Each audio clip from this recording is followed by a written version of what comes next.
compris. Le PCT et Denis Sassou Nguesso ont compris que l'UPADES peut prendre le pouvoir à partir de ce congrès. Parce que ce qui s'est passé là, moi je peux vous transmettre les documents, on pourra mettre en ligne les documents qui sont sortis de ce congrès. Jamais un parti d'opposition en Afrique n'a tenu un congrès aussi bien organisé, aussi bien structuré. Et depuis 2013, juin 2013, l'UPADES emploie, en tout cas les responsables de l'UPADES au niveau du secrétariat national, au niveau de la coordination, s'emploient à mettre en place les structures. C'est un travail difficile. Vous avez raison, les Congolais ont perdu foi en la politique. Le camarade Bama rappelait ce que nos parents nous disaient, mais ça, la politique, politique. Ah, politique est bomaka, est bomaka. Mais non, il faut que les Congolais se conscientisent. Ce que vous êtes en train de dire, mais vous avez raison, c'est un système. Mais le système est incarné par une locomotive.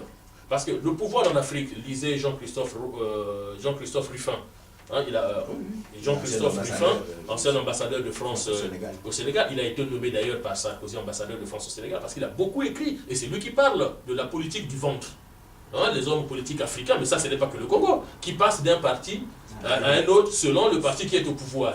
Mais et aujourd'hui, l'UPADES est à sa tête, Tsati Mabila est en train de lutter contre ça. Et d'ailleurs, tout chef de l'UPADES qui prend un poste au gouvernement de Sassou, il est viré. Ça, ils le savent. Tout responsable de l'UPADES qui accepte d'entrer au gouvernement de Denis Sassou Nguesso, il est viré. On ne fait pas de négociation de ce genre.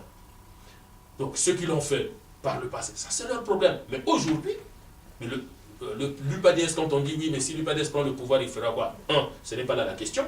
La question, c'est que ça soit terminé ses mandats. Il doit partir. Et de deux, mais l'UPADES, c'est un parti de gouvernement. Toutes les questions que vous êtes en train de poser, oui, on y réfléchit. On a des réponses à apporter. Moi, j'ai été approché par des amis dont je ne vous dirai pas d'où, qui m'ont dit, mais écoute, tu écris des articles, tu dis ça, est-ce que tu peux travailler avec nous? Est-ce que tu as des idées à nous proposer? Je leur ai dit oui, que le pouvoir arrête d'utiliser l'argent liquide. Que le pouvoir utilise les chèques, les virements ou les cartes bleues. Au moins, ça laisse une traçabilité. Quand le trésor de Brazzaville, ça ce n'est pas un secret, j'aurais pu amener le journal Libération, vous avez des photocopies des chèques de la famille Nguesso. Quand le trésor de Brazzaville est réduit à régler les factures des chemises et des costumes,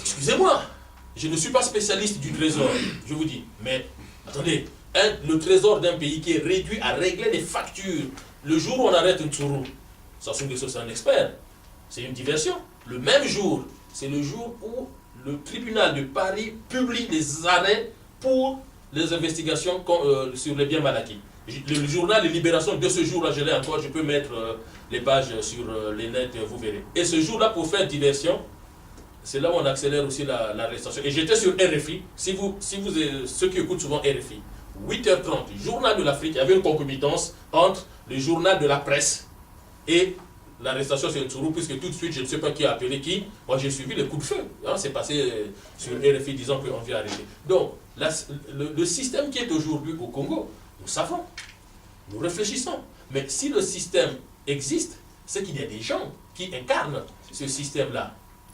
Donc, des fois, on donne l'impression de taper sur Denis Sassou Nguesso, mais c'est lui le président de la République. Hier, on tapait sur Issou N'Issoura. Non.